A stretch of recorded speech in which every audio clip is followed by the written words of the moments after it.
السلام علیکم دوستانو، زه الیاس نگار یم او تاسو ګورئ نگار ټي وي. دوستانو، څنګه چې میډیکل فیلډ کې ډیولپمنٹ کیږي همداسې نوي بیمارۍ پیدا کیږي. نن سبا وخت کې کرونا وایرس خلک خطرې کې چولی دي او دینه مخکې هم دنیا باندې څه خطرناک وایرس تیر شوي دي. خو نن ویډیو کې به زه تاسو ته انساني تاریخ کې ټولو نه خطرناک وایرس په باره کې معلومات درکوم. اوس راځو ویډیو طرف ته.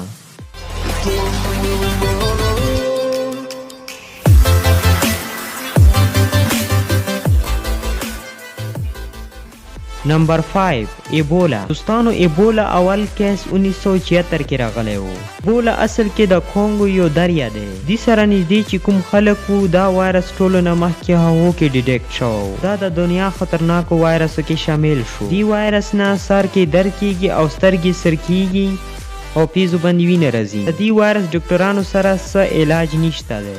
نمبر 4 سواین فلو. دا وایرس 1978 کې راغلی و. هغه وخت کې د دې وایرس نه ما وا سپینش فلو. دې وایرس نه 12469 خلک مړه شوي وو. اصل کې دا یوه بیماري ده او دا بیکس کې وي او هر مسلم د دې غوښه خوري. دې وجې نه دا وایرس هیومن کې هم راغلو. دې وایرس نه ټوخلې او سترګې سر کیږي او بدن ته خرخ لګیږي.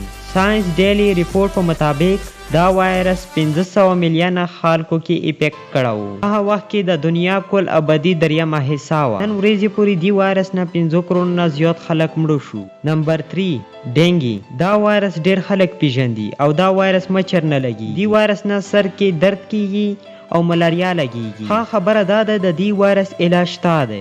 سی ټي ډپارټمنټ کې مطابق هر کال 100 میلیون خلکو ته دغه وایرس لګیږي. نن پورې دې وایرس نه 8,90,000 خلک مړه شوي دي.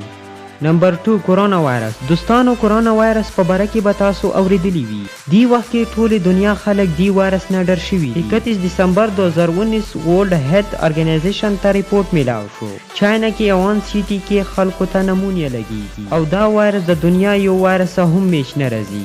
7 جنوري 2020 کې چاینا اتھارټیز کنفرم کړلو دوی یو نو وایرس اټینډ کړی دی. دی وخت ورلد هیلث ارګنایزیشن چاینا سپیشلیسټ دی وایرس په باره کې ریسرچ کوي او دی وایرس علاج نشته دی. شروع کې دی وایرس نه کانسی بخار لګي، کله صدا پیپړو ته ځینو انسان ته نمونیا لګیږي. دا وایرس زیاتره بډاګانو باندې افیکټ کوي. نمبر 1 لاسا. دوستانو، لاسا وایرس هوا په ذریعه سره پرشني او دا وایرس انسان بدن ته هوا په ذریعه سره داخليږي. لاسا وایرس اصل کې افریقا چوغو یو نسل کې وي. کله چوغه خوراکو کې نو هاویست بهر ته وباسي. ویست سره نږدې هوا کې دا وایرس داخليږي. دی ګندګي سره نږدې انسان سانس خلی نو دا وایرس هغه انسان ته داخليږي. هیلث ارګنایزیشن مطابق افریقا کې هر کال 50,000 نه زیات خلک دی وایرس نه مړ کیږي.